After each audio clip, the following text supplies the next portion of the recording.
Welcome back.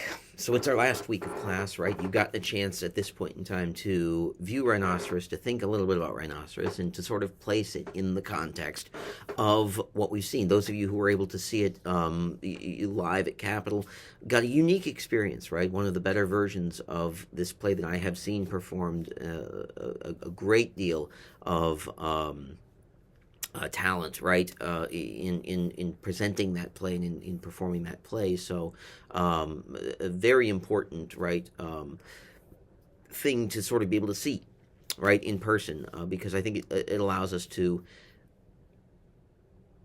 really experience the theater again, as it is meant to be experienced, right, in person, live, right, while we sort of also are able to observe those around us, right. Part of the experience of theater is seeing those around us and their reactions to the way that the performance is affecting them. And so, what exactly do we get out of this play? Well, we've read so much already about Ionesco. We've seen, right, the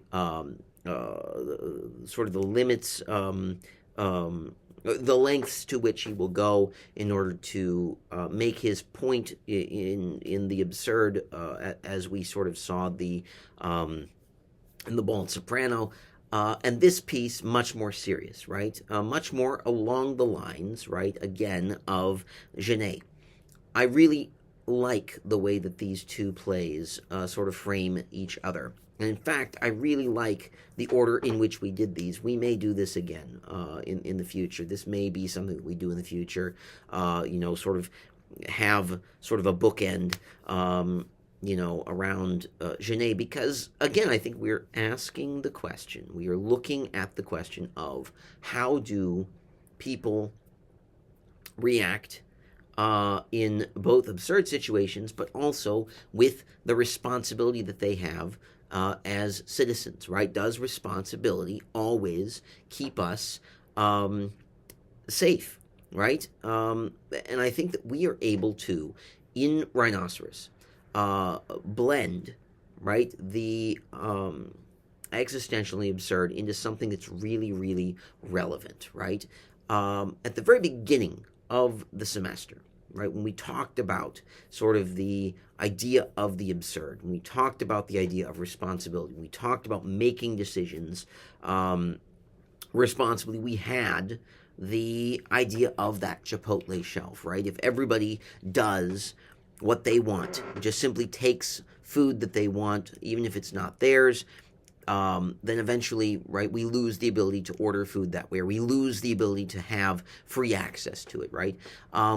And so, what does it mean for us in a play like Rhinoceros when we start to see that responsibility, in this particular case, has sort of been co-opted? The responsibility has become a symbol, very much like it has in Genet's The Balcony.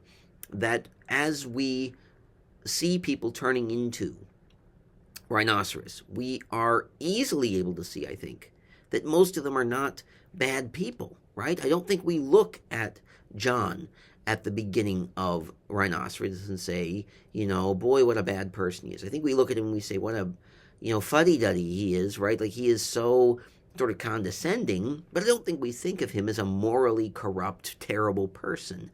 And I think that is right there the point that Ionesco is most perhaps trying to make, that our responsibility does not mean necessarily that we're always going to be doing good things, right? It just simply means that we are making decisions that conform a little bit to what we think society is telling us to do, right? The first Rhinoceros is seen as this shocking event, right? How could this happen, right? See, it trampled a cat.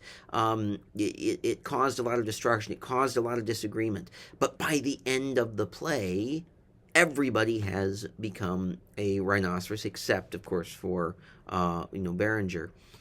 So how do we interpret this, right? Well, as an introduction, right, that's going to be our very first thing. Today, in this series of videos, we're going to be talking through pretty much sort of what we understand to be the mindsets of the characters, what we see to be the mindsets of those people who are trying to, work out the question of being a rhinoceros as a logic question, or trying to work out the question of being a rhinoceros as a question of responsibility and conformity, and those who are doing it simply because there is something seductive, right, about the mainstream, right? So we're going to be looking at all of those things today.